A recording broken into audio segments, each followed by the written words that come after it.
एक खूबसूरत सी love story सुन रहे हैं आप मेरे यारे जानवी के साथ ओनली ऑन पॉकेट एफएम। 8 साल का था अरमान जब उसकी माँ पापा की मौत किसी गैंगस्टर के हाथों हो गई थी। उसके पापा एक ईमानदार पुलिस ऑफिसर थे हरियाणा के। अपने डिपार्टमेंट में काफी इज्जत थी उनकी। उन्होंने न अपनी पूरी जिंदगी में कभी किसी से रिश्वत ली और न कभी किसी को लेने दी। इस वजह से लोगों का प्यार भी उन्हें काफी मिला और नफरत भी। एक दिन भरे बाजार में पापा और माँ को गोली मार दी गई, वो भी 8 साल के अरमान के सामने। किसी बच्चे पर क्या गुजरती है जब वो अपने माँ बाप की मौत इस तरीके से देखता है, खास करके जब उसे मौत का मतलब भी ना पता हो। अरमान तो वहां से किसी तरह बचकर निकल गया, लेकिन वो लोग अरमान का पीछा करते रहे। किसी ने बाबा के बारे में बताया तो वो उनकी मदद लेने उनके घर पहुंच गया। बाबा भी हैरान थे, इतने छोटे से बच्चे को उनसे क्या काम। कुछ ही समय बाद अरमान बाबा के आगे खड़ा था। बाबा ने अरमान से पूछा, तुम हमसे क्या चाहते हो? अरमान आंखों में गुस्सा लिए, उन लोगों की मौत जिन्होंने मेरे माँ पापा को मेरी आंखों के सामने बड़ी बेरहमी से मार दिया। बाबा हंसते हुए, और मैं तुम्हारी ये मदद क्यों करूं? इसके बदले में मुझे क्या मिलेगा?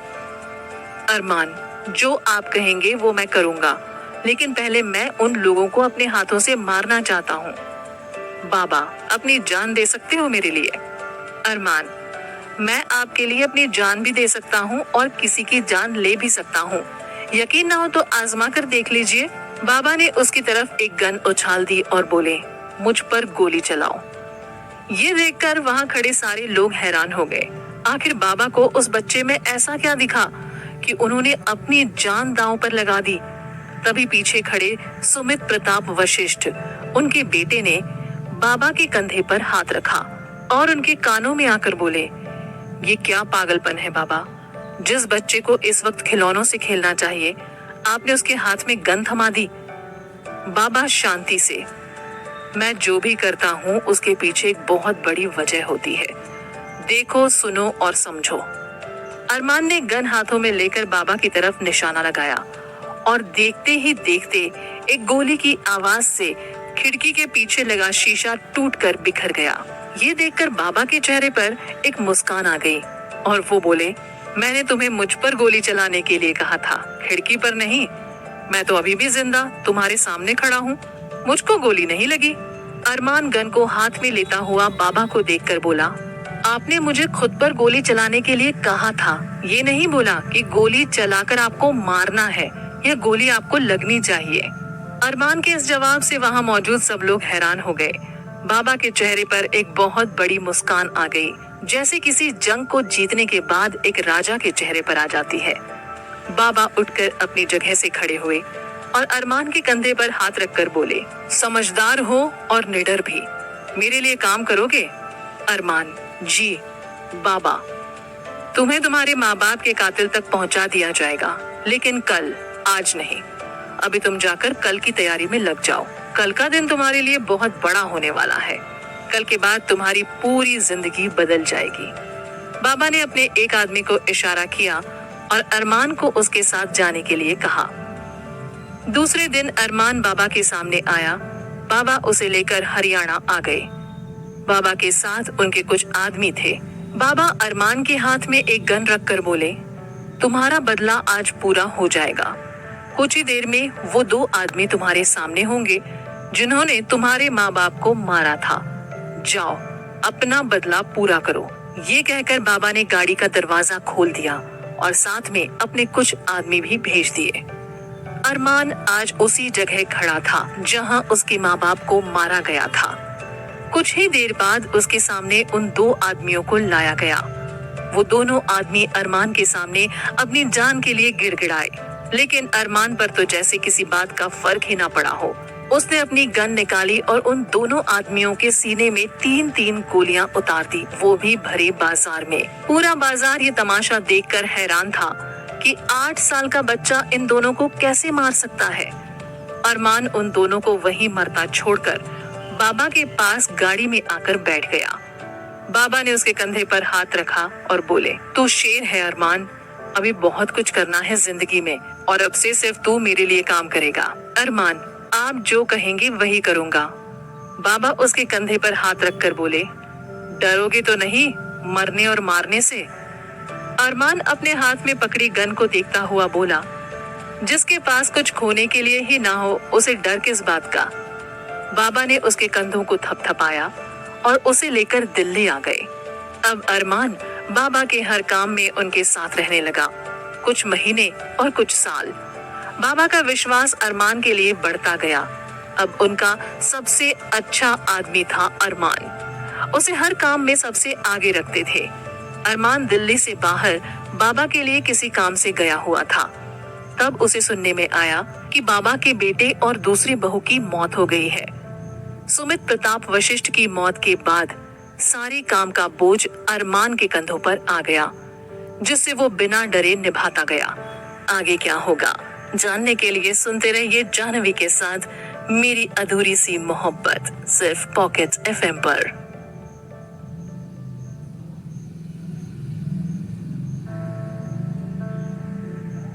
एक खूबसूरत सी लव स्टोरी सुन रहे हैं आप मेरे यारे जाह्नवी के साथ, ओनली ऑन पॉकेट एफएम। अरमान बाबा के किसी काम से मुंबई गया। रात को लौटते वक्त एक सड़क के किनारे रुका और एक सिगरेट जलाकर होठों के नीचे रख ली। उसने अपना फोन निकाला और किसी से बात करने लगा। बात करते वक्त उसे किसी के दर्द में चीखने की आवाज सुनाई दी। आवाज का पीछा करते हुए पेड़ के पीछे गया वो, तो उसने देखा एक लड़की जिसके हाथ पैरों पर जख्मों के निशान थे और जगह जगह से उसके कपड़े फटे हुए थे। वो लड़की अपने होश में भी नहीं थी। अरमान ने जल्दी से अपनी शर्ट उतारकर उस लड़की के जिस्म पर डाली और उसे हॉस्पिटल लेकर भागा।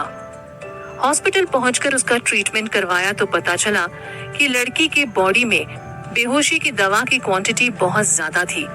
किसी ने उसे बेहोश किया और वहां पर फेंक कर चला गया। ये सोचकर ही अरमान का दिमाग काम करना बंद हो गया। कुछ घंटों बाद उस लड़की को होश आया तो अरमान उससे मिलने गया और बोला, तुम ठीक हो? लड़की फीकी मुस्कान लिए, आपको क्या लग रहा है मैं ठीक हूँ या नहीं? अरमान, तुम अपने किसी फैमिली मेंबर का नंबर दो, मैं उसे बुलाता हूँ, उन्हें भी फिक्र हो रही होगी। लड़की, मेरा कोई नहीं है इस दुनिया में। अरमान हैरानी से, मतलब? लड़की, 2 साल पहले मेरे पापा की डेथ हो चुकी थी और अभी 6 महीने पहले मेरी माँ की। उसके बाद मैं अपने चाचा चाची के पास रह रही थी, उनसे शायद मुझे अब संभाला नहीं गया। और अरमान, और क्या गुड़िया, तुम मुझे सब कुछ बता सकती हो? लड़की ने आंखें बंद करके बेड से अपना सिर लगा लिया और बोली, मुझे बेचने की कोशिश की। जब मैं इस बात के लिए उन्हें मना कर रही थी, उनका साथ नहीं दिया, तो उन्होंने मुझे ड्रग्स देकर एक आदमी के पास भेज दिया। ड्रग लेने के बाद भी मुझे इतना होश था कि मेरे साथ कुछ गलत हो रहा है। वो आदमी जब मेरे साथ जबरदस्ती करने लगा तो मैं उस जगह से निकलकर आ गई और मुझे नहीं पता चला कि मैं कब बेहोश हो गई। लगभग 13 साल की बच्ची के मुंह से ये सब सुनकर अरमान हैरान हो गया और उसने गुस्से में अपना हाथ सामने रखी टेबल पर दे मारा। लड़की ये सब कुछ देखकर थोड़ी डर गई और सिमट कर बैठ गई। अरमान उसे डरता देखकर शांत हो गया। अरमान, मैं तुम्हारे लिए कुछ कर सकता हूँ? लड़की, बिना किसी मतलब कोई किसी की हेल्प नहीं करता, इतना तो मैं जान चुकी हूँ 2 सालों में। आप क्या चाहते हैं वो जानना चाहती हूँ। अरमान, ज्यादा कुछ नहीं, सिर्फ एक खूबसूरत रिश्ता, एक भाई बहन का रिश्ता। मेरी कोई बहन नहीं है, ना ही कोई भाई। तुमसे मिलकर लगा जैसे तुम अपनी सी हो। लड़की, और आपके माँ पापा? अरमान सिर झुकाकर, मेरा अपना कोई नहीं है इस दुनिया में। लड़की, अपनों पर तो विश्वास करके देख लिया, अब किसी अनजान पर विश्वास करके देखती हूँ जिंदगी कहाँ ले जाती है और कौन सा नया रंग दिखाती है। अरमान, यकीन करो मैं तुम्हें कोई तकलीफ नहीं होने दूंगा। किसी परेशानी को तुमसे गुजरने से पहले मुझे छूकर निकलना होगा। लड़की, वादा करना आसान है, निभाना बहुत मुश्किल। अरमान, लेकिन मैं तुम्हें इससे पहले कुछ बताना चाहता हूँ। अरमान ने उसे अपने बीते हुए कल की सारी बातें बता दी यहाँ तक कि वो जो काम करता है सब कुछ उसके आगे खोल कर रख दिया। अपनी बात करके अरमान बोला, फैसला तुम्हारा है गुड़िया, मैंने तुम्हें अपनी सारी बातें बता दी, अच्छी और बुरी दोनों। अगर इसके बाद भी तुम मेरे साथ रहना चाहती हो तो मुझसे ज्यादा खुशनसीब आदमी इस पूरी दुनिया में कोई नहीं होगा। लड़की, भाई जरूरी नहीं है जो आदमी पूरी दुनिया के लिए गलत हो वो मेरे लिए भी गलत हो। उस लड़की के मुंह से भाई सुनकर अरमान को एक अजीब सी खुशी मिली जो शायद उसे सालों से नहीं मिली थी। अरमान, तुम्हारा नाम क्या है? तुम्हें किस नाम से बुलाऊं? लड़की, अब आपने बहन माना है तो आप ही कोई अच्छा सा नाम रख दीजिए, पुराने नाम से बहुत गंदी यादें जुड़ी हैं हमारी। अरमान सोचते हुए, शिवन्या नाम कैसा रहेगा? लड़की, बहुत खूबसूरत नाम है भाई, लेकिन ये नाम ही क्यों? अरमान उसके सर पर हाथ रखता हुआ, क्योंकि तुम मुझे महादेव के मंदिर के बाहर मिले हो, शिव का अंश हो तुम और उनका दिया हुआ एक अनमोल और बेशकीमती तोहफा भी, इसलिए शिवन्या। लड़की मुस्कुराकर, ओके, आज से आप मुझे शिवन्या बोलेंगे और मेरा यही नाम होगा। अरमान उसकी ये बात सुनकर मुस्कुरा गया। शिवन्या को हॉस्पिटल से छुट्टी मिलने के बाद अरमान उसे लेकर दिल्ली आ गया और बाबा के सामने आकर बोला, बाबा ये शिवन्या है, मेरी बहन। बाबा हैरानी से, तुमने कभी मुझे बताया नहीं इसके बारे में कि तुम्हारी कोई बहन भी है, और शायद तुम तो अपने माँ बाप के इकलौते बेटे हो ना। अरमान ने मुंबई की सारी बातें बताकर शिवन्या के बारे में सब कुछ बता दिया उनके सामने, मुंबई में काम से लेकर शिवन्या तक। अरमान ने बाबा को कहा वो अब शिवन्या के साथ मुंबई में ही रहना चाहता है। बाबा ने उसकी बात मान ली, क्योंकि मुंबई और गोवा का सारा काम सिर्फ अरमान ही संभालता था और उसके वहां जाने से उनका ही फायदा था, इसलिए उन्होंने अरमान को वहां जाने के लिए हाँ कर दी। अरमान शिवन्या को लेकर मुंबई आ गया और उसका पूरा ध्यान रखने लगा। वो अपने वादे को पूरा कर रहा था। उसने शिवन्या का एडमिशन एक अच्छे से स्कूल में करा दिया जिससे उसे अच्छा भविष्य मिल सके। शिवन्या उसकी तरह गलत रास्ते पर ना चले और ना ही कोई शिवन्या पर उंगली उठाकर ये बोल सके कि वो एक गैंगस्टर की बहन है, इसलिए कोई अच्छा काम नहीं कर सकती। आगे क्या होगा जानने के लिए सुनते रहिए जाह्नवी के साथ मेरी अधूरी सी मोहब्बत, सिर्फ पॉकेट एफएम पर।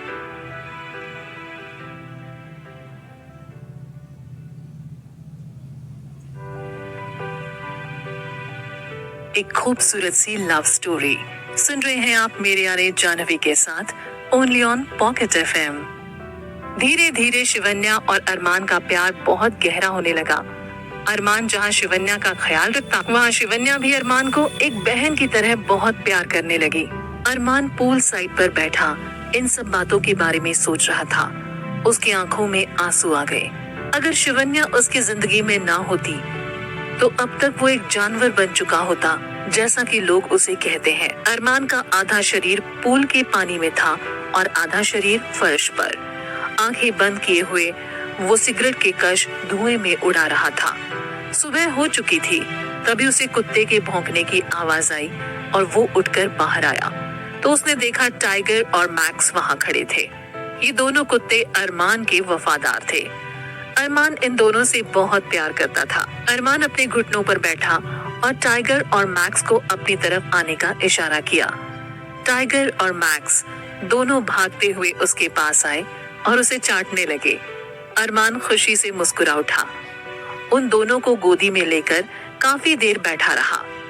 तभी उसके पास एक आदमी आया और बोला, टाइगर और मैक्स अब ठीक है सर, ये कुछ पेपर्स हैं, इन पर आपके साइन चाहिए। हॉस्पिटल की फॉर्मेलिटी पेपर्स हैं, पढ़ लीजिए तो बेहतर होगा। अरमान ने उन पेपर्स पर साइन किया और वो आदमी पेपर्स लेकर मुस्कुराता हुआ वहां से चला गया। टाइगर एक जर्मन शेफर्ड नस्ल का डॉग था और मैक्स बुलडॉग नस्ल का। दोनों आपस में काफी घुले मिले हुए थे। अरमान को कुत्तों से बड़ा लगाव था, इसलिए वो इन दोनों को घर ले आया। अरमान अभी भी दोनों को गोदी में लेकर बैठा था। उन दोनों के भौंकने की आवाज सुनकर शिवन्या बाहर आई। आंखें मसलते हुए अपने कमरे से निकलते हुए बोली, क्या ड्रामा लगा रखा है सुबह सुबह, इतना शोर किस बात का मचा रखा है? कोई इस घर में चैन से सोने क्यों नहीं देता मुझे? मैक्स और टाइगर ने जब शिवन्या की आवाज सुनी तो वो उसके पास दौड़ कर आए। दोनों को एक साथ देखकर शिवन्या हैरान हो गई। वो दोनों शिवन्या के ऊपर कूद पड़े और फर्श पर गिराकर चाटने लगे। ये देखकर अरमान हंसता हुआ अपनी जगह से उठकर सोफे पर बैठ गया। शिवन्या मैक्स और टाइगर से, अरे निकम्मो, छोड़ भी दो मुझे, आइसक्रीम थोड़ी ना हो जो चाटे जा रहे हो। अरमान मैक्स और टाइगर से, यहाँ आओ तुम दोनों।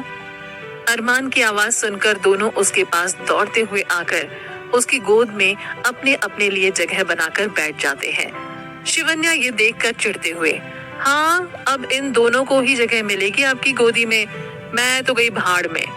ये सुनकर अरमान ने मुस्कुराते हुए शिवन्या की तरफ अपनी बाहें फैलाकर पास आने का इशारा किया। शिवन्या भी मुस्कुराते हुए उसके पास आकर अरमान की गोदी में अपनी जगह बनाकर लेट जाती है। ये देखकर मैक्स और टाइगर नाराज होकर वहां से पूंछ हिलाते हुए चले गए। अरमान शिवन्या के सर पर हाथ फिराता हुआ, नींद अच्छी आई पांडा? शिवन्या आंखें बंद किए हुए, बहुत मस्त नींद आई, थोड़ी देर और चैन से सो लेती अगर ये शोर नहीं मचाते, टाइगर और मैक्स की तरफ इशारा करते हुए। वो दोनों खुद में ही मस्त होकर एक दूसरे की पूंछ के साथ खेल रहे थे। अरमान और शिवन्या आधे घंटे तक ऐसे ही टाइगर और मैक्स को देखकर उनकी हरकतों पे मुस्कुराते रहे। शिवन्या अरमान की गोदी से उठकर बोली, कल से देख रही हूँ भाई, कुछ उदास से हैं आप, सब ठीक है ना?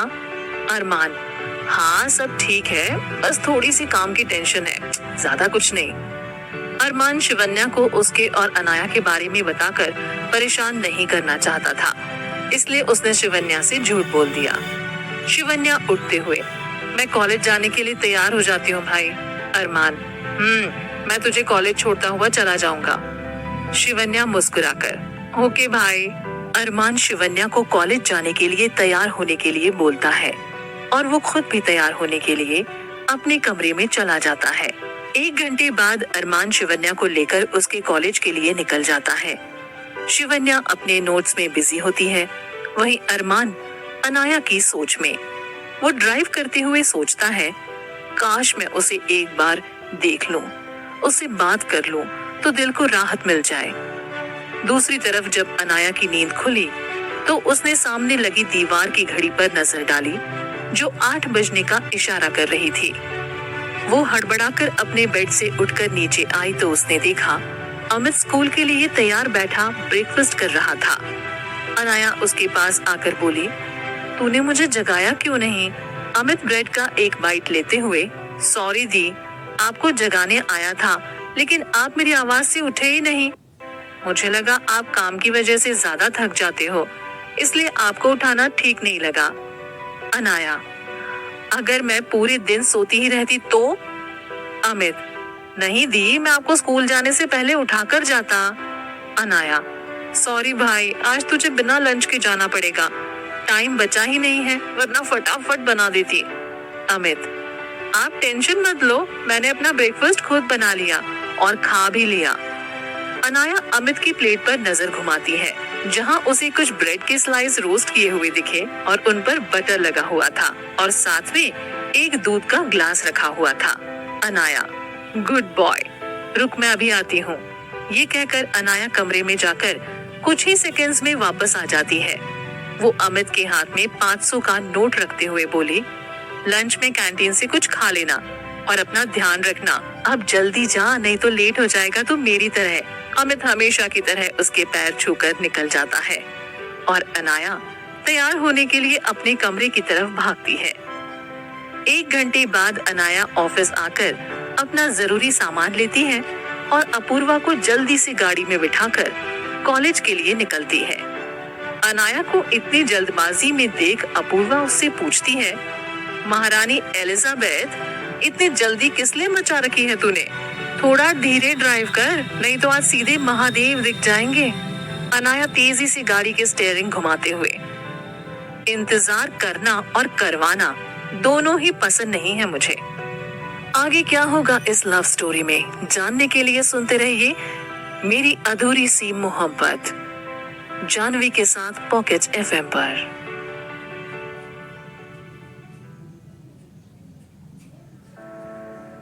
एक खूबसूरत सी लव स्टोरी सुन रहे हैं आप मेरे यारे जानवी के साथ only on pocket FM. Apoorva अपनी सीट को मजबूती से पकड़कर, ए पागल लड़के धीरे चला, तेरा तो पता नहीं लेकिन मेरी तो अभी भी शादी नहीं हुई है यार, और कोई एक आधा बॉयफ्रेंड भी नहीं है, अपनी नहीं तो मेरी सोचकर धीरे चला मेरी माँ। अनाया उसकी बातों पर ध्यान ना देते हुए अपनी ड्राइविंग की स्पीड कंट्रोल रखती है। थोड़ी देर बाद अरमान की गाड़ी विल्सन कॉलेज के बाहर आकर रुकती है। शिवन्या अरमान को बाय बोलकर कॉलेज के अंदर चली जाती है। अरमान गाड़ी में बैठे अनाया का इंतजार करने लगा। तभी अरमान के सामने एक गाड़ी तेजी से ब्रेक लगाते हुए रुकी। उस गाड़ी में से अनाया को उतरता देख अरमान खुश हो गया। ब्लैक कलर की वन पीस ड्रेस जो अनाया के घुटनों तक आ रही थी, सुनहरे घुंघराले और गीले बाल खुले होने की वजह से उसकी ड्रेस को भिगो रहे थे। हमेशा की तरह नो मेकअप लुक, आंखों पर एक ब्लैक गॉगल। अनाया की खूबसूरती को देखकर अरमान हमेशा की तरह उस पर लट्टू हो गया। अपूर्वा भी उस गाड़ी से उतरी। अनाया ने गाड़ी की चाबी वहां खड़ी सिक्योरिटी गार्ड को दी और उससे कहा, ये गाड़ी जाकर पार्किंग में लगा दें। अनाया पीछे की सीट से जाकर अपना सारा सामान लेने लगी। उसने अपना बैग और लैपटॉप और कुछ फाइल्स उठाए और कॉलेज के अंदर जाने के लिए बढ़ी। तभी अरमान ने अपनी गाड़ी का हॉर्न बजाया तो अनाया और अपूर्वा की नजर गाड़ी के अंदर बैठे अरमान पर गई। अरमान ने उन दोनों को देखकर स्टीयरिंग पर रखा अपना हाथ हिलाकर उन्हें हाय बोला। ये देखकर अपूर्वा ने अरमान की तरफ हाय किया। अनाया को कल रात की याद आ गई। उसने अपूर्वा का वही हाथ पकड़कर अरमान को गुस्से भरी नजर से देखा और अपूर्वा को अंदर खींचते हुए ले गई। ये देखकर अरमान परेशान हो गया। आखिर उसने ऐसा क्या कर दिया था जिससे वो इतने गुस्से में है? एक बार देखा तक नहीं, ऊपर से अपने दोस्त को भी घसीटते हुए ले गई। तभी अरमान का फोन बजा। उसने फोन उठाया तो सामने से शेरू की आवाज आई, भाई माल मिल गया है, आप अड्डे पर आ सकते हैं अभी? अरमान, हाँ आ रहा हूँ। ये कहकर अरमान ने फोन काट दिया और चला गया। अपूर्वा अनाया से, मेरा हाथ छोड़ यार, क्या हो जाता है तुझे एकदम से? अनाया गुस्से में, हाय हेलो करने का टाइम नहीं है, समझी, जल्दी चल। अनाया अपूर्वा का हाथ पकड़कर चल रही थी। तभी वो कॉलेज के एक लड़के से टकरा गई। अनाया ने उसे सॉरी बोला। वो इस कॉलेज का बिगड़ा हुआ लड़का था। उसने उन्हें बोला, देखकर नहीं चल सकती क्या? अनाया, सॉरी वो गलती से हो गया, माफ कर दीजिए। लड़का, ऐसे कैसे माफ कर दूं? माफी का तो एक ही तरीका है। तभी उस लड़के के सारे बदतमीज दोस्त उसके साथ आकर खड़े हो गए। अनाया, सॉरी मैं समझी नहीं। लड़का, इतनी खूबसूरत हो जाने मन, तुम्हारे मुंह से सॉरी अच्छा नहीं लगता। अनाया उन लड़कों को कुछ कहती इससे पहले ही अपूर्वा ने उसे वहां से चलने को कहा। अनाया और अपूर्वा उन लड़कों की बातों को इग्नोर करते हुए वहां से आगे निकल गई। वहीं ऋषभ, मोंटी और राज अपनी पीठ अनाया की तरफ करके उसकी और उन लड़कों की बातें सुन रहे थे। उन्हें गुस्सा तो बहुत आया, लेकिन मोंटी ने दोनों को शांत करवा दिया। अनाया, तूने मुझे क्यों रोक दिया?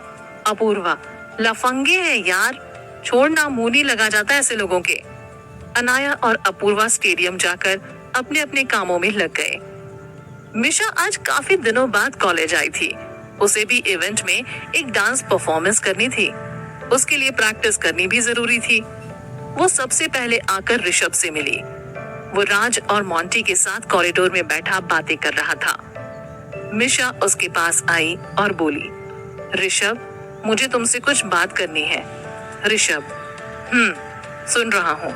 मिशा, अकेले में बात करनी है। ऋषभ, जो बात करनी है यही मेरे दोस्तों के सामने करो। मिशा, कुछ बातें पर्सनल भी होती हैं, जल्दी उठो और मेरे साथ चलो। ऋषभ चिल्लाकर, आज तुम्हें मेरे दोस्तों के सामने मुझसे बात करने में क्या प्रॉब्लम है? ये दिक्कत तब कहाँ गई थी जब तुमने मेरे इन्हीं दोस्तों के सामने आकर मुझसे झूठ बोला था। मिशा ऋषभ के चिल्लाने से हैरान हो गई। उसने देखा लगभग पूरा कॉलेज तमाशा देखने के लिए इकट्ठा हो गया। मिशा, ऋषभ धीरे बोल, पूरा कॉलेज देख और सुन रहा है हमें। ऋषभ, सुनने दो उन्हें, वो लोग भी तो जाने तुम कितनी झूठी और धोखेबाज लड़की हो। मिशा की भी आवाज अब तेज हो गई थी। वो बोली, क्या किया मैंने? कौन सा झूठ बोला जो तुम बार बार मुझे झूठी लड़की बोले जा रहे हो? ऋषभ राज से पेन ड्राइव दे और लॉकर से मेरा लैपटॉप लेकर आ। राज ऋषभ के गुस्से को जानता था। वो आज बात पूरी किए बिना शांत नहीं होने वाला और शायद कहीं न कहीं वो भी यही चाहता था। इसलिए वो भागकर लॉकर रूम में गया और लैपटॉप लेकर आया। राज ने लैपटॉप मोंटी के हाथों में पकड़ाया और पेन ड्राइव लगाकर कैंटीन वाली वीडियो प्ले कर दी। ऋषभ ने मिशा का हाथ जोर से पकड़ा और लैपटॉप के बिल्कुल सामने लाकर खड़ा कर दिया। ऋषभ, देखो अपना झूठ। बाकी खड़े स्टूडेंट्स भी लैपटॉप की स्क्रीन पर नजर गड़ाकर खड़े हो गए। जैसे ही वो पूरी वीडियो खत्म हुई, तब तक सारे कॉलेज स्टूडेंट्स मिशा को अजीब नजरों से देख रहे थे। मिशा अपने झूठ को पकड़ता देख डर गई। वो अनाया से झगड़ते टाइम ये बिल्कुल भूल गई थी कि पूरा कैंटीन एरिया सीसीटीवी की नजर में है। ऋषभ मिशा से, अब कुछ कहना है तुम्हें? मिशा, इस बारे में हम बाद में बात करेंगे, लेकिन जो लास्ट टाइम उसने किया वो गलत था। अब राज गुस्से में उसकी तरफ बढ़ा और बोला, जितना तुमने अनाया और उसकी फैमिली के बारे में बोला था ना, उसकी जगह अगर मैं या कोई और होता तो लड़का लड़की का फर्क भूल कर तुम्हें बताता। बिना मतलब झूठ और गलत बोलने का अंजाम क्या होता है। आगे क्या होगा इस लव स्टोरी में, जानने के लिए सुनते रहिए मेरी अधूरी सी मोहब्बत जानवी के साथ पॉकेट FM पर।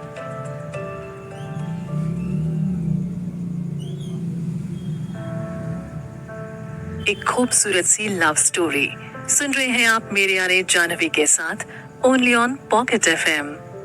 मिशा गुस्से में राज का कॉलर पकड़ लेती है। तभी एक जोरदार थप्पड़ उसके गाल पर पड़ता है। शिवन्या मिशा के सामने आकर उसके हाथ से राज का कॉलर छुड़ाती है। शिवन्या गुस्से से, तुम्हारी हिम्मत कैसे हुई इसे हाथ लगाने की? Go back right now. Misha Shivanya का गुस्सा देखकर उससे अलग खड़ी हो जाती है।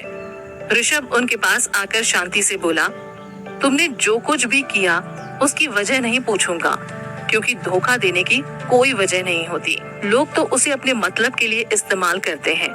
तुम भी उनमें से एक हो। आज से हम साथ नहीं हैं। तुम्हारे रास्ते अलग और मेरे अलग। Fuck off dude. ये कहकर ऋषभ वहाँ से निकलकर कैंटीन में आ जाता है। उसके पीछे पीछे बाकी सब भी कैंटीन आ जाते हैं। राज, पांडा, तुझे ऐसा नहीं करना चाहिए था। शिवन्या, मैंने क्या किया? मोंटी, अरे ढक्कन, वो मिशा की थप्पड़ मारने के बारे में पूछ रहा है। शिवन्या, मैंने कुछ गलत नहीं किया। उसकी हिम्मत कैसे हुई तुझे हाथ लगाने की? खैर मैं ना उसके हाथ नहीं तोड़ दिए मैंने। मोंटी, यार तू तो बड़ी डेयरिंग है, बिल्कुल अपने भाई पर गई है। राज, हाँ मोंटी, अब तक इसके भाई से डरता आया था और अब इससे डरना पड़ेगा। पता नहीं कब कौन सी बात पर मेरे थप्पड़ चिपका दे। ऋषभ इन सब के साथ होकर भी नहीं था। मिशा से अलग होने का एक दुख उसके दिल में कहीं दबा बैठा हुआ था। शिवन्या ऋषभ के हाथ पर अपना हाथ रखते हुए, ऋषु, तूने कुछ गलत नहीं किया। गिल्टी फील मत कर, शायद वो तेरे लिए थी ही नहीं। जानती हूँ बहुत दर्द होता है इन सब चीजों से, लेकिन तू ही कहता है ना, हर दर्द और गलती एक नया सबक देकर जाती है जिंदगी में। बस इस रिश्ते से सीख और आगे बढ़, सब ठीक हो जाएगा। ऋषभ दर्द से मुस्कुराते हुए, कैसे मूव ऑन करूं मोटो, बहुत प्यार किया था उसे मैंने, और अब एकदम से कैसे करूं कुछ समझ नहीं आता। राज, ये बात तू बोल रहा है जो सबको समझाता रहता है कि टाइम के साथ सब ठीक हो जाता है, और हम सब तेरे साथ हैं। महादेव पर विश्वास कर, सब ठीक हो जाएगा। ऋषभ, मोंटी, यार ये सब बातें छोड़ो ना, जो हो गया उसे पीछे छोड़ दो, कुछ नया करते हैं। यार ऋषु, बहुत हो गई सेंटी सेंटी बातें, अब पार्टी दे दे तू बढ़िया सी। शिवन्या हैरानी से, किस बात की पार्टी? राज, मेरी जान, वो ब्रेकअप की पार्टी मांग रहा है। ऋषभ, हाँ भाई, ये परंपरा कैसे तोड़ सकते हैं, ये तो बहुत जरूरी है। ऋषभ अपनी चेयर पर खड़ा होकर चिल्लाकर बोलता है, हे एवरीवन, अटेंशन प्लीज, आज मेरा ब्रेकअप हुआ है, तो हमारी गैंग की परंपरा को पूरा करते हुए आज तुम सबको मेरी तरफ से पार्टी। कैंटीन में जो भी जिसे भी जो खाना है खाओ, बिल मैं पे करूंगा। पूरा कैंटीन एक आवाज यस में चिल्लाता है। तभी कैंटीन में अपूर्वा और अनाया की एंट्री होती है। वो कैंटीन में इतने लोग देखकर चौंक जाते हैं।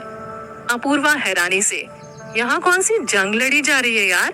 अनाया, कॉलेज के लड़के लड़कियां यहाँ पढ़ने थोड़ी आते हैं, पार्टी करने आते हैं, वही हो रही है शायद। अनाया और अपूर्वा एक टेबल की तरफ बढ़ते हैं जो ऋषभ के बिल्कुल साथ वाली होती है। ऋषभ अभी भी कुर्सी पर खड़ा हुआ लोगों को पार्टी के लिए बोल रहा था। उसने अनाया को देखा तो वो हड़बड़ाकर कुर्सी से नीचे गिर गया। ये देखकर शिवन्या और वहां खड़े बाकी लोग हंस पड़े। ऋषभ मुस्कुराता हुआ जमीन से उठा और वापस चेयर पर बैठ गया। अपूर्वा ने दोनों के लिए लंच ऑर्डर किया। अपूर्वा अनाया के सामने वाली कुर्सी पर आकर बैठ गई। अनाया अपने फोन में लगी हुई थी। जब उसने फोन से नजर उठाई तो उसने अपूर्वा को देखा जो उसे ही घूर कर देख रही थी। अनाया ने अपना फोन साइड में रखा और बोली, क्या दिक्कत है तुझे अब? अपूर्वा, मेरी दिक्कत तू है। अनाया, मतलब? अपूर्वा, मतलब ये कि तूने अरमान को इस तरह इग्नोर क्यों किया? अनाया, काम ही इग्नोर करने वाले करेंगे तो ऐसा ही होगा। अपूर्वा, मानती हूँ उसने तेरे साथ गलत किया है, लेकिन उससे बिना बात किए कुछ सही नहीं होने वाला। उससे मिल और बात कर, पता कर उसने ऐसा क्यों किया। अनाया, किस हक से बात करूं? अपूर्वा, तू उसे प्यार करती है यार, इससे बड़ा और क्या हक चाहिए तुझे? अनाया, पसंद करती थी, अब नहीं करती। उसने अपने प्यार की हद मुझे दिखा दी कल रात ही। अपूर्वा, और तू? अनाया, मेरी हर हद बेहद है। सही टाइम आने पर अरमान मलिक को भी ये दिख जाएगा। अपूर्वा, कभी कभी तुझे समझना मुश्किल तो क्या नामुमकिन हो जाता है। तभी दोनों का खाना आ जाता है और वो दोनों खाना खाने लग जाते हैं। ऋषभ अनाया को खाना खाते हुए देख रहा था। तभी शिवन्या बोली, थोड़ी शर्म कर ले, अभी अभी तेरा ब्रेकअप हुआ है, आज तो ताड़ना बंद करो उसे। मोंटी, देखने देना यार उसे, आज दिन में पहला ये काम है जो सही हुआ है। राज, हाँ भाई, अब मैडम है भी तो इस लायक कि उन्हें देखा जाए, तो इसमें ऋषभ की कोई गलती नहीं है। शिवन्या इन सब की बातों पर ध्यान ना देते हुए वहां से उठकर अनाया के सामने बैठ जाती है। शिवन्या, हेलो, कैसी हो तुम दोनों? शिवन्या, अपूर्वा, हाय शिवन्या, तुम कैसी हो? अनाया, हेलो। शिवन्या, आज कैंटीन में इतनी भीड़ क्यों है और इतना शोर किस बात का है? शिवन्या, यार वो ऋषभ ने मिशा के साथ ब्रेकअप कर लिया। अपूर्वा, वो क्यों? शिवन्या, उस दिन उसने जो अनाया के साथ बदतमीजी की और उसके बाद जो हाथापाई हुई, उसके बाद ऋषभ का दिल टूट गया। अनाया ऋषभ की तरफ देखते हुए, इतनी सी वजह के लिए ब्रेकअप नहीं होता, बात कुछ और भी है। आगे क्या होगा इस लव स्टोरी में जानने के लिए सुनते रहिए मेरी अधूरी सी मोहब्बत, जानवी के साथ पॉकेट एफएम पर।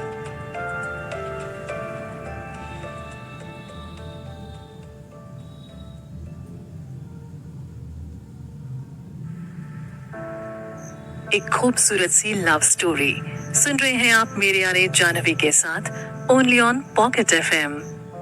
तुम हमेशा की तरह सही हो अनाया।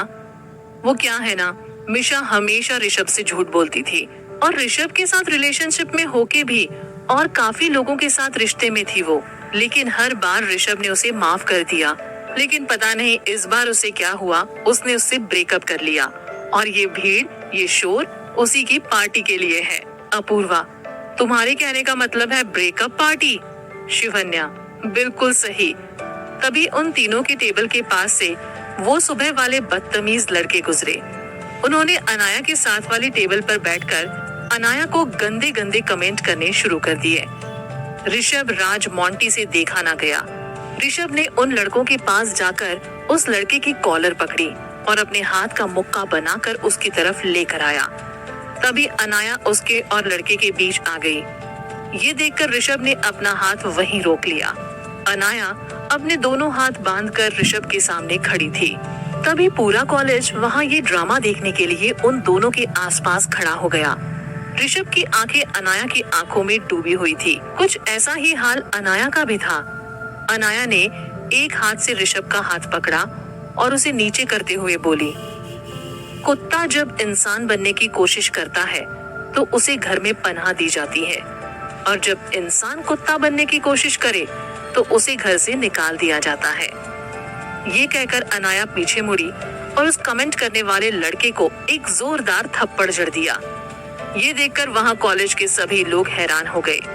उस थप्पड़ खाने वाले लड़के ने जब अपना सिर उठाकर अनाया को देखा तो उस लड़के के होठ के पास से खून निकल रहा था। वहां खड़े और लड़के कुछ बोलते इससे पहले ही अनाया ने ऐसा काम कर दिया कि वो सब लोग उस कमेंट करने वाले लड़के को छोड़कर वहां से भाग गए। अनाया ने उस लड़के की आंखों में झांकते हुए बोला, आगे से पंगा अपने लेवल वालों से लेना, समझे? ये कहकर अनाया ने अपना फोन उठाया और कैंटीन से बाहर आ गई। अनाया के जाने के बाद अपूर्वा वहां क्या करती, वो भी उसके पीछे पीछे चली गई। ऋषभ के कंधे पर हाथ रखता हुआ राज बोला, क्या लड़की है यार, एक ही थप्पड़ में खून निकाल दिया। मोंटी, मैं तो ये सोच के डर रहा हूँ, इसने अगर गलती से भी हमें मारा होता तो मेरी क्या हालत होती। ऋषभ, जितना समझने की कोशिश करता हूँ उतना ही उलझता जा रहा हूँ। इस लड़की को समझना बहुत मुश्किल है। शिवन्या, अब तुम लोग उसके बारे में बात करना बंद करोगे? तुम्हारा ड्रामा खत्म हो गया हो तो खाना खाएं। वो तीनों बैठकर खाना खाने लगते हैं। दूसरी तरफ मिशा अपनी दोस्त कम चमचियों के साथ बैठी ऋषभ के बारे में बात कर रही थी। मिशा, ऋषभ की हिम्मत कैसे हुई मुझसे इस तरह बात करने की, और उस मोटी शिवन्या ने तो मुझे थप्पड़ ही मार दिया। इसका बदला तो मैं शिवन्या से लेकर ही रहूंगी। उसके साथ बैठी लड़की, लेकिन कैसे बेब? मिशा, आने वाले 5 दिनों में हमारा इवेंट है, उसमें मैं डांस परफॉर्म करने वाली हूँ, जिसे देखकर ऋषभ के तो होश ही उड़ जाएंगे और वो मेरे पास वापस आ जाएगा। मुझे पता है वो मुझसे ज्यादा देर दूर नहीं रह सकता। दूसरी लड़की, राज, मोंटी और शिवन्या से बदला कैसे लोगी? मिशा, बहुत आसान है, जब ऋषभ मेरे पास वापस आ जाएगा तो मैं ऋषभ को उन तीनों के खिलाफ कर दूंगी। मेरे लिए ये बाएं हाथ का काम है। बस ये डांस कंपटीशन हमारा कॉलेज जीतेगा, जिसे मैं जिताऊंगी। दूसरी लड़की, wow babes, super plan. Apoorva Anaya से, आज फिर रायता फैला दिया ना तूने। अनाया, उस लड़के के गंदे कमेंट सुनकर चुप रहने की हिम्मत मुझ में नहीं है। अपूर्वा, थप्पड़ मारने की क्या जरूरत थी यार, तू वैसे ही धमका देती तो उसने तो वैसे ही डर के मर जाना था।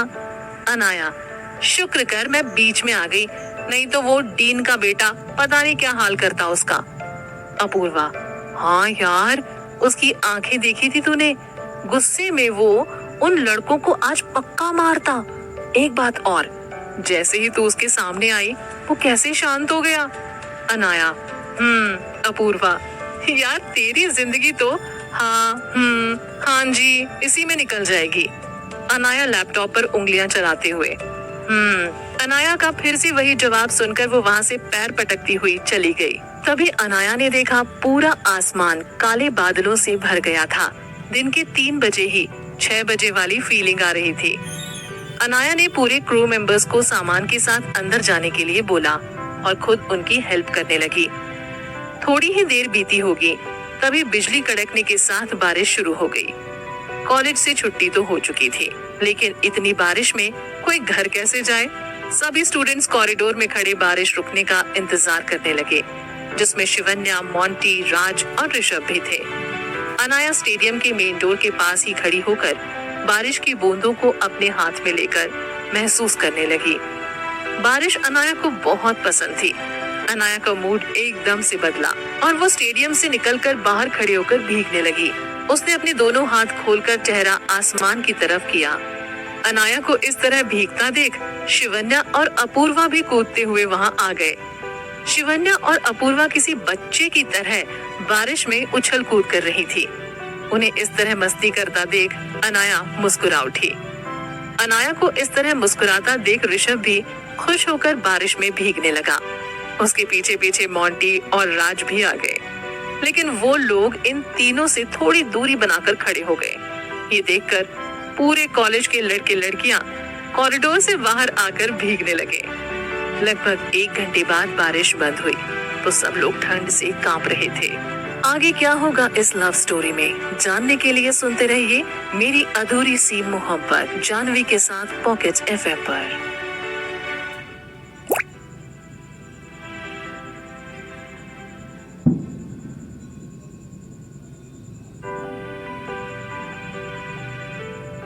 एक खूबसूरत सी लव स्टोरी सुन रहे हैं आप मेरे यारे जानवी के साथ only on pocket FM. Rishabh ने सबके लिए चाय मंगाई। राज और मोंटी शिवन्या, अपूर्वा और अनाया के साथ चाय पीने लगे। ऋषभ उन लोगों से थोड़ा अलग होकर खड़ा था। जब अनाया ने ऋषभ को अकेला देखा तो वो उसके पास आकर खड़ी हो गई। अनाया को पास खड़ा देख ऋषभ थोड़ा घबरा गया। उसे लगा अब जरूर कोई पंगा होगा। ये सोचकर उसने अनाया को देखा। अनाया ऋषभ को देखकर बोली, thank you for T. Rishabh, you're welcome. Anaya, अब आप ठीक हैं? ऋषभ हैरानी से, मुझे क्या हुआ? अनाया मोंटी की तरफ इशारा करते हुए, लेकिन आपके दोस्त ने बताया आप उदास हो क्योंकि आज आपका ब्रेकअप हो गया। ऋषभ, मैं ठीक हूँ। अनाया, लुक ऋषभ, मुझे मीठी मीठी बातें करना नहीं आती, तो मुझे तुम्हें जो भी बोलना है सीधे और साफ बोलना पसंद करूंगी। मैं जानती हूँ इतनी जल्दी दिल के जख्म नहीं भरते, लेकिन कोशिश करते रहिए और खुद को टाइम दीजिए। वक्त एक ऐसा मरहम है जो हर जख्म को भर देता है। मोंटी, शिवन्या, राज और अपूर्वा उन दोनों को ही देख रहे थे और आपस में बातें करके हंस रहे थे। अपना ध्यान रखो, ये कहकर अनाया जाने के लिए वापस मुड़ी। कुछ कदम चली और रुक गई।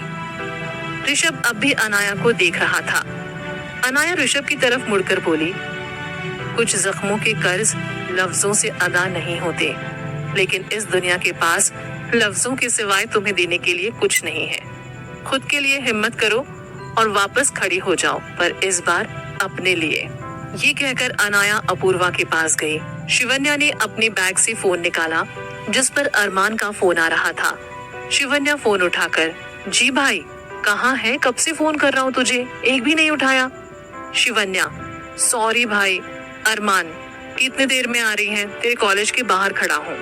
शिवन्या खुशी से, 5 मिनट में आई और फोन काटा और शिवन्या सबको बाय बोलकर कॉलेज के बाहर आ गई। गाड़ी में बैठकर शिवन्या अरमान के गले लगी। अरमान, पागल लड़की, बारिश में क्यों भीगी तू? और मुझे भी गीला कर रही है, छोड़ मुझे अब। शिवन्या, स्टार्ट भाभी ने किया था पहले, सारी गलती मेरी नहीं है। अरमान ड्राइव करते हुए, मतलब? शिवन्या उसे कॉलेज में भीगने की सारी बात बताती है। अरमान मुस्कुराते हुए, तो बेगम साहिबा को बारिश पसंद है। शिवन्या अरमान को छेड़ते हुए, अनाया से सीधा बेगम साहिबा, क्या बात है भाई, आप तो दिन ब दिन रोमांटिक होते जा रहे हो। अरमान शिवन्या की इस बात पर मुस्कुरा कर रह गया। इस मुस्कुराहट के पीछे उसके दिल में एक आग लगी हुई थी।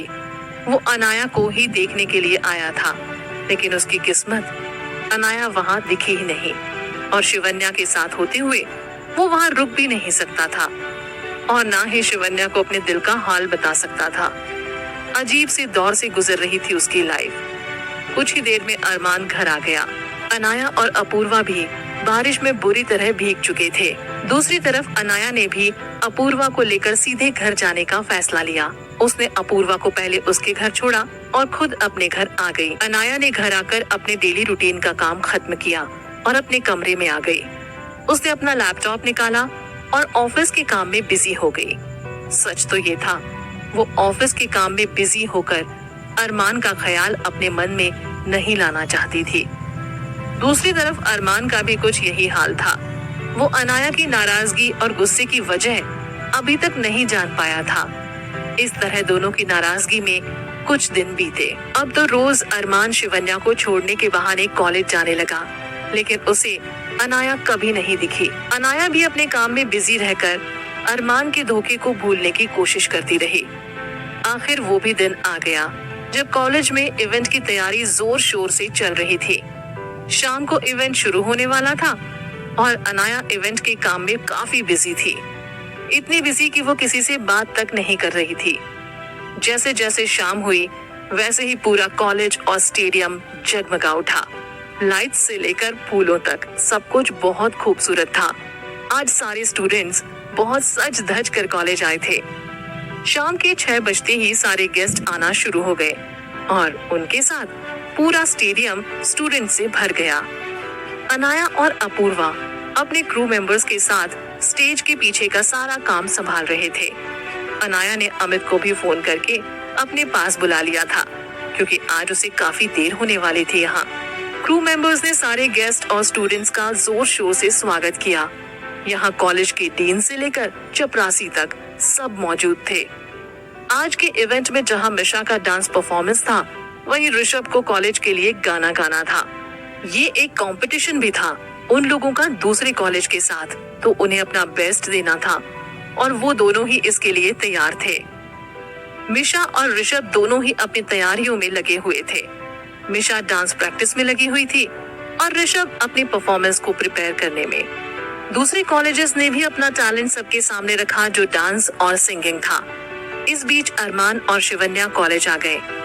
अरमान ने जैसे ही स्टेडियम में कदम रखा अपने सिक्योरिटी गार्ड्स के साथ, तभी स्टेडियम में सभी मौजूद कंपटीशन के जज और दूसरे कॉलेजेस से आए उनके डीन सभी अरमान को देखकर अपनी कुर्सियों से खड़े हो गए।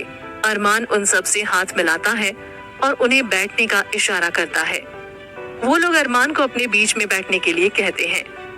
अरमान मना नहीं कर पाता और उनके साथ स्टेज के सबसे ऊपरी हिस्से में बैठ जाता है, जहां से पूरा स्टेडियम दिखता है। वो यहाँ तो बस अनाया को देखने को आया था। उसके लिए यहाँ आने का मतलब सिर्फ शिवन्या की खुशी और अनाया को एक नजर देखना था।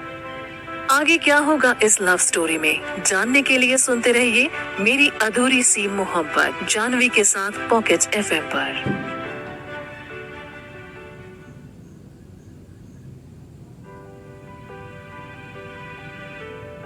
एक खूबसूरत सी लव स्टोरी सुन रहे हैं आप मेरे यारे जानवी के साथ only on pocket FM. College के लड़के लड़कियों की नजर अरमान पर आकर रुक गई। वो ब्लैक कलर के 3 पीस सूट में बहुत ही ज्यादा हैंडसम लग रहा था। शर्ट की बाजू फोल्ड की हुई, हाथ में घड़ी, गोरे से चेहरे पर बिखरे हुए बाल, खूबसूरत नीली आंखें जिसमें कॉलेज की हर लड़की डूब रही थी। लेकिन ये आंखें तो किसी और को ही बेसब्री से ढूंढ रही थी। शिवन्या अपने दोस्तों के साथ खड़े होकर अरमान को देख रही थी। राज शिवन्या से, यार तेरा भाई तो बड़ा हैंडसम है, देख कॉलेज की सारी लड़कियां कैसे अरमान को ही घूरे जा रही हैं। शिवन्या खुशी से, हाँ तो मेरा भाई है ही ऐसा, कोई एक बार देख ले तो जान निकाल कर हाथों में रख दे। मोंटी अरमान को प्यार भरी नजरों से देखते हुए, सच्ची यार मैं अगर लड़की होता ना तो पक्का तेरे भाई को बॉयफ्रेंड बना लेता। शिवन्या उसे पलटकर घूरते हुए, बस कर, अपनी हरकतों पर थोड़ी लगाम लगा। तभी ऋषभ उनके पास आकर बोला, क्या बातें हो रही हैं? शिवन्या, कुछ नहीं ऋषु, तेरी परफॉर्मेंस कब है? ऋषभ स्टेज की तरफ इशारा करते हुए, जहां दूसरे कॉलेजेस की परफॉर्मेंस चल रही थी। ऋषभ, इसके बाद हमारे कॉलेज की ही बारी है। शिवन्या, और तेरे बाद मिशा की भी? ऋषभ, मिशा का नाम सुनकर ऋषभ थोड़ा परेशान हो गया।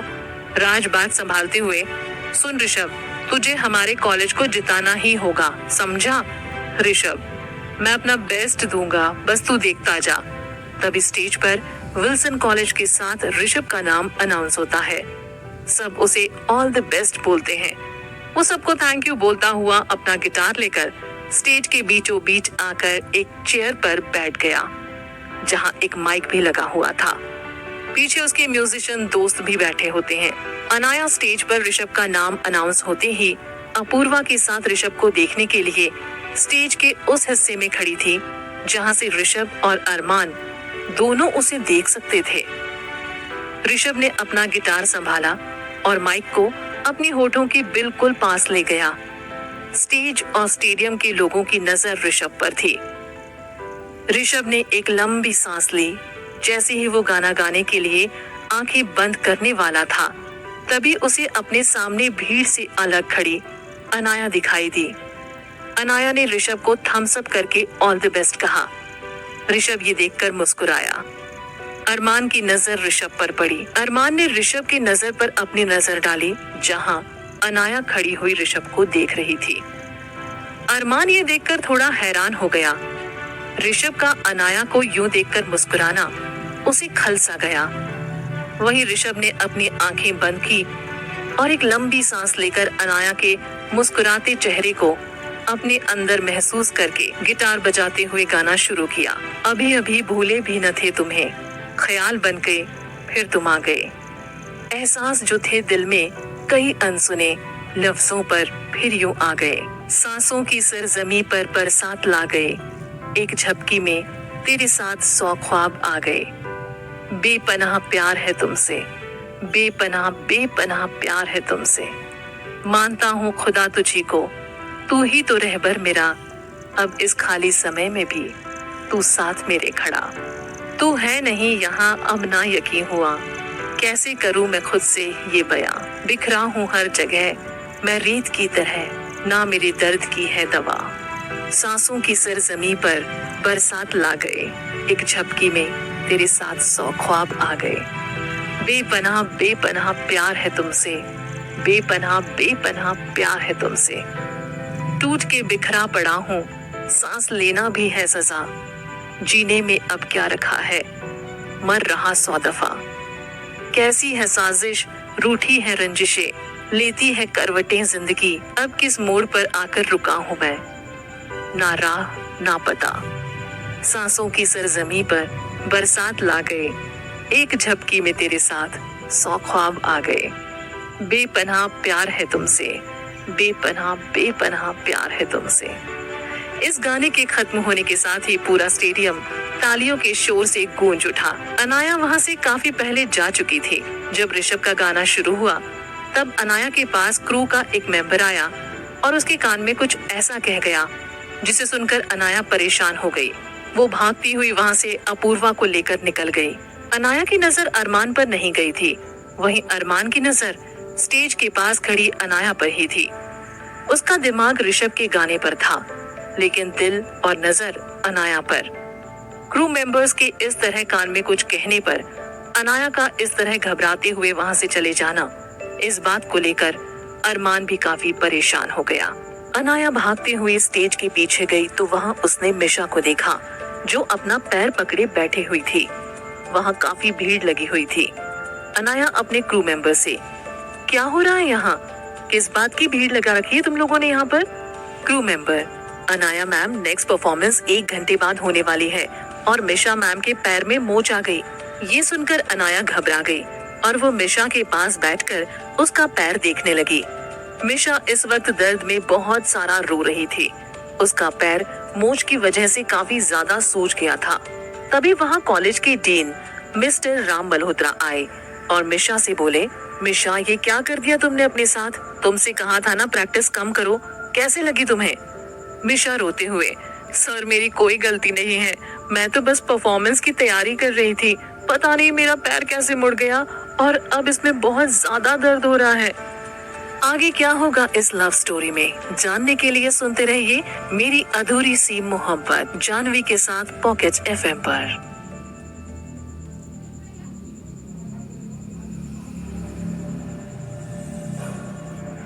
एक खूबसूरत सी लव स्टोरी सुन रहे हैं आप मेरे यारे जानवी के साथ only on pocket FM. Mister Malhotra, oh god, performance होने में सिर्फ 1 घंटा बाकी है और तुम यहाँ अपने पैर में चोट लगवा कर बैठी हो। परफॉर्मेंस कैसे होगी? बाहर के लोग इस कॉलेज की अगली डांस परफॉर्मेंस का इंतजार कर रहे हैं। तभी वहाँ मोतीराम चौरसिया आते हैं और वहाँ का हाल पूछते हैं। अपूर्वा उन्हें वहाँ का सारा हाल बता देती है।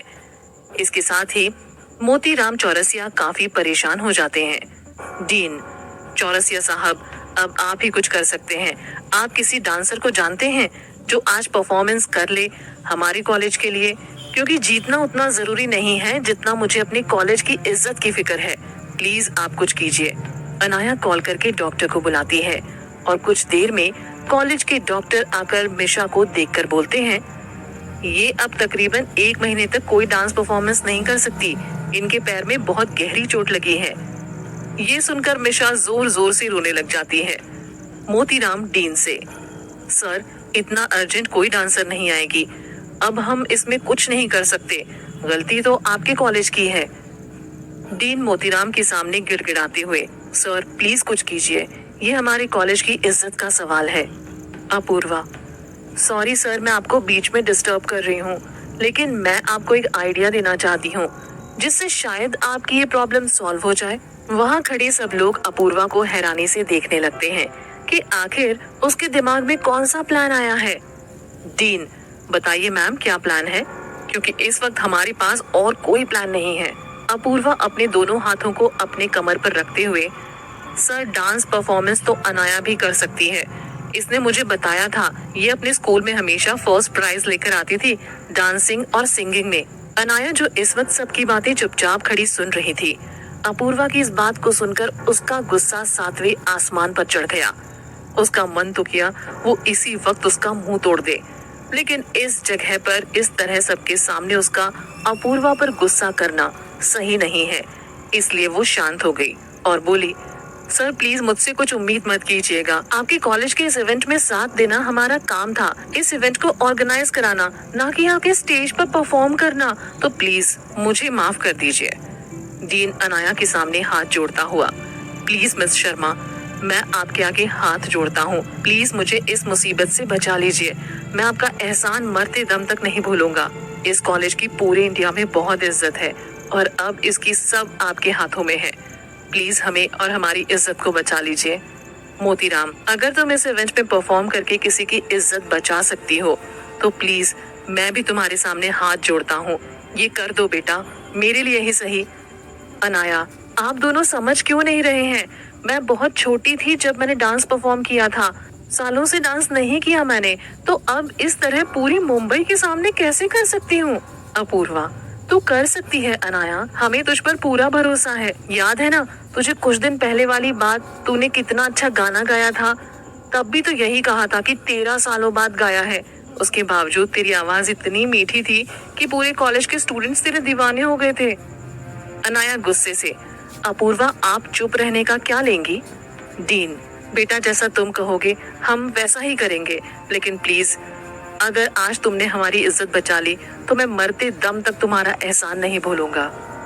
मोतीराम, अनाया, अब इस इवेंट और इस कॉलेज की इज्जत तुम्हारे हाथ में है, अगर आज इस कॉलेज की तरफ से कोई डांस परफॉर्मेंस नहीं हुआ, इसका असर हमारी कंपनी पर तो पड़ेगा ही, साथ में इस कॉलेज पर भी पड़ेगा।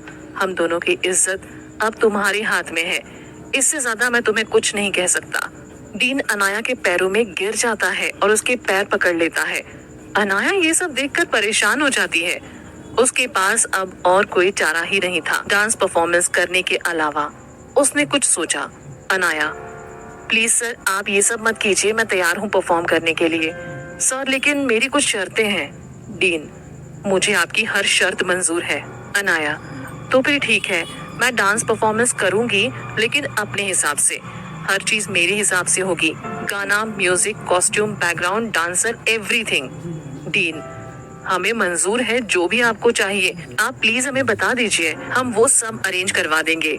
वैसे भी परफॉर्मेंस में सिर्फ 1 ही घंटा बचा है, इसके ऊपर अगर 1 मिनट भी हुआ तो कॉलेज के स्टूडेंट्स पूरा कॉलेज सर पर उठा लेंगे। अनाया बिना किसी की बात का जवाब दिए मेकअप रूम में चली गई और वहां चुपचाप जाकर बैठ गई। कुछ देर बाद वहां एक और मेंबर आया और उसने अनाया से उसकी परफॉर्मेंस में होने वाली चीजों की लिस्ट मांगी। अनाया ने उसे एक पेपर पर लिखकर कुछ चीजें पकड़ा दी। क्रू मेंबर को लेकर फटाफट वो वहां से चला गया। अनाया वहां बैठे बैठे सोचने लगी, उसके साथ रोज नए नए ड्रामे क्यों होते हैं। जिन चीजों से वो जितना दूर जाने की कोशिश करती है वो उतनी ही तेजी से उसके पास आ जाते हैं। लगभग आधे घंटे बाद वो लड़का वापस आया और अनाया को एक बड़ा सा बॉक्स पकड़ाकर चला जाता है। अनाया वो बॉक्स खोलकर उसमें से कपड़े और ज्वेलरी निकालती है और तैयार होने के लिए शीशे के सामने बैठ जाती है। अनाया खुद को शीशे में देखकर हैरान हो जाती है, इससे ज्यादा खूबसूरत पहले कभी नहीं लगी। तभी उस कमरे में हमारी झल्ली अपूर्वा की एंट्री होती है। वो अनाया को देखकर बोलती है, यार एकदम परी लग रही है तू, कितनी सुंदर लग रही है, तुझे पता भी है? और सबसे बड़ी बात, मुंबई के सबसे बड़े कॉलेज के इवेंट में तू डांस परफॉर्मेंस करने वाली है, और तुझे तो मुझे थैंक यू बोलना चाहिए ये आइडिया देने के लिए। अनाया गुस्से से अपनी चेयर से उठती है और अपूर्वा को एक जोर का थप्पड़ मारकर बोलती है, अपना मुंह तब खोला कर जब बोला जाए मुंह खोलने के लिए। जब भी मुंह खोलती है हमेशा कोई ना कोई रायता फैला देती है। ये प्रॉब्लम तेरी वजह से हो रही है। तू नहीं बोलती ना सबके सामने मेरी डांस वाली बात को, तो आज मैं आराम से बैठी होती। लेकिन तुझे मैं आराम से बैठी कहाँ अच्छी लगती हूँ? मेरी जिंदगी में प्रॉब्लम क्रिएट करने की आदत पड़ चुकी है। अब निकल जा यहाँ से, मुझे तेरी शक्ल भी नहीं देखनी, समझी? इस लव स्टोरी में आगे क्या होगा जानने के लिए सुनते रहिए मेरी अधूरी सी मोहब्बत, जानवी के साथ सिर्फ पॉप। एक खूबसूरत सी लव स्टोरी सुन रहे हैं आप मेरे यारे जानवी के साथ, only on pocket FM।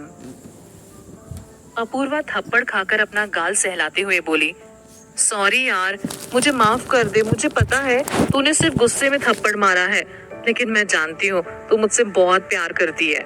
Anaya, देख अपूर्वा, मैं इस वक्त कुछ भी सुनने के मूड में नहीं हूँ, तो तू प्लीज मेरी नजरों से दूर चली जा। अपूर्वा रोते हुए अनाया को गले लगाकर बोलती है, सॉरी यार, माफ कर दे, लेकिन मुझे उस वक्त इस कॉलेज की इज्जत और हमारी कंपनी की रेपुटेशन की ज्यादा फिक्र थी। मैंने सिर्फ इसलिए ये सब कुछ कह दिया। मुझे सिर्फ ये पता है कि पूरी कंपनी में सिर्फ एक तू ही है जो हमें इस प्रॉब्लम से निकाल सकती है, तो बस तेरा नाम मेरे मुंह से निकल गया, मुझे माफ कर दे। अब अनाया का गुस्सा थोड़ा सा शांत था। वो अपूर्वा को चेयर पर बिठाकर पानी पिलाती है। अनाया उसे चुप कराते हुए, तुझसे बोला है ना यार, सोच समझ कर बोला कर। तुझे नहीं पता तूने आज अपना मुंह खोलकर कितनी बड़ी गलती कर दी है। अपूर्वा, मुझे माफ कर दे यार, मुझे नहीं पता कि तू मेरे इस फैसले से इतनी नाराज हो जाएगी। अनाया, मुझे माफ कर दे यार, मुझे इस तरह तुझ पर हाथ नहीं उठाना चाहिए था। ला दिखा अपना गाल, कितनी लगी तुझे?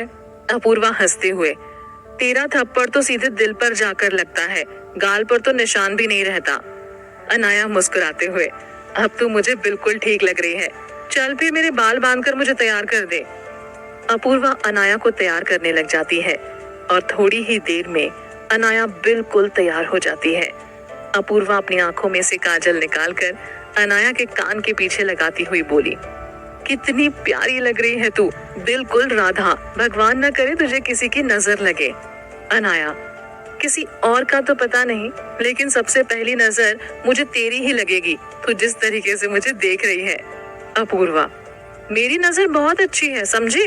अगर लग भी गई तो सब भला ही होगा, ऐसा मेरी माँ कहती है। अनाया हंसते हुए, वाह रे तेरी माँ का भरोसा। थोड़ी देर बाद स्टेज पर अनाउंसमेंट होती है विल्सन कॉलेज के नेक्स्ट डांस परफॉर्मेंस की, जो 10 मिनट बाद शुरू होना था। अनाया थोड़ी परेशान होकर मेकअप रूम में यहाँ वहाँ घूमने लगी। उसे देखकर अपूर्वा बाहर जाकर स्टेडियम का हाल देखती है। वहाँ उसने नजर घुमाई तो उसे स्टेज पर जज और कॉलेजेस के डीन के साथ बैठा अरमान दिखा, जो काफी परेशान होकर यहाँ वहाँ देख रहा था। और दूसरी तरफ सारे स्टूडेंट्स विल्सन कॉलेज के डांस परफॉर्मेंस का इंतजार कर रहे थे। सारे स्टूडेंट्स विल्सन कॉलेज का नाम जोर शोर से लेकर चीख रहे थे। ऋषभ, शिवन्या, राज और मोंटी भी मिशा की परफॉर्मेंस का वेट करने लगे। उनके कॉलेज का जीतना बहुत जरूरी था, इसलिए वो सब बेसब्री से इंतजार करने लगे। इतनी भीड़ और अरमान को यहाँ देखकर अपूर्वा सोचने लगी, सच में उसने अनाया को यहाँ फंसा दिया, पता नहीं क्या होगा बेचारी का। ये सोचते हुए अपूर्वा अनाया के कमरे में आ गई। अपूर्वा को परेशान देखकर अनाया बोली, तुझे क्या हुआ? अपूर्वा, यार स्टेडियम में बहुत भीड़ है स्टूडेंट्स की, और वहाँ। इससे पहले कि वो कुछ और बोलती, कुछ क्रू की लड़कियां आई और बोली, अनाया मैम, आपकी बारी आ गई है, जल्दी चलिए। अनाया अपूर्वा की बात पूरी सुने बिना ही वहां से उन लड़कियों के साथ स्टेज पर चली गई। स्टेडियम इतना बड़ा था कि लगभग एक बार में 200 आदमी उस पर आराम से बैठकर गप्पे हाँक सकते थे। अनाया ने स्टेज पर जाने से पहले उसे झुककर नमन किया और आगे बढ़ गई। लाइट डिम होने की वजह से बाकी लोगों को कुछ दिखाई नहीं दे रहा था, सिर्फ अनाया और स्टेज पर खड़े 50 बैकग्राउंड डांसर्स के। बैकग्राउंड डांसर्स ने अपनी पोजीशन ली और अनाया उन सब के बीच में आकर खड़ी हो गई। उसने रेडी होने का इशारा किया और म्यूजिक स्टार्ट हो गया। अब सबकी नजर स्पॉटलाइट में खड़ी लड़की पर थी। कान्हा की मुरली ऐसो जिया में छन छन छना छन बाजे रे, छोड़ के सुध-बुध मीरा हो गई रे, छोड़ के सुध-बुध मीरा हो गई रे, ऐसो मगन राधा नाचे रे, हे राधे राधे। इसकी लाइंस के साथ ही उस लड़की ने अपने सिर का दुपट्टा जिससे उसने घूंघट किया हुआ था वो उतार कर फेंक दिया और दोनों हाथ जोड़कर अपने चेहरे के सामने ले आई। जैसे ही उसने अपने हाथ चेहरे से हटाए, सब लोगों को, क्रू मेंबर्स और विल्सन कॉलेज के डीन को छोड़कर सब बुरी तरह से हैरानी के साथ उस लड़की को देखने लगे। अरमान, शिवन्या, राज, मोंटी, अमित और ऋषभ का तो मुंह खुला रह गया। उन्होंने ये सब एक्सपेक्ट ही नहीं किया था। बोलो राधे राधे राधे राधे श्याम, बोलो राधे राधे राधे राधे श्याम। घूंघट के पट जो उठाएगी पनघट पर ठुमके लगाएगी, घूंघट के पट जो उठाएगी पनघट पर ठुमके लगाएगी, कजरे की धार से बाहों के हार से कान्हा को अपने सजाएगी। म्यूजिक बजेगा लाउड तो राधा नाचेगी, म्यूजिक बजेगा लाउड तो राधा नाचेगी। कान्हा की प्रीत में तारों को खींच के दिन तक नाचेगी, दिन तक नाचेगी। म्यूजिक बजेगा लाउड तो राधा नाचेगी।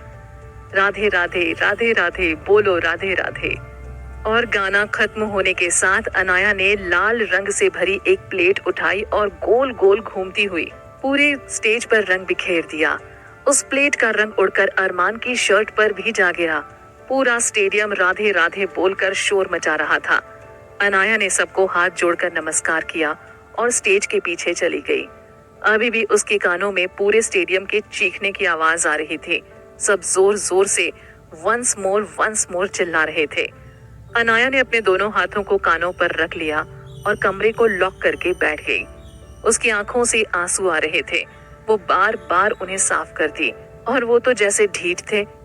आंसू बार बार आकर अपनी जगह उसकी आंखों में बना रहे थे।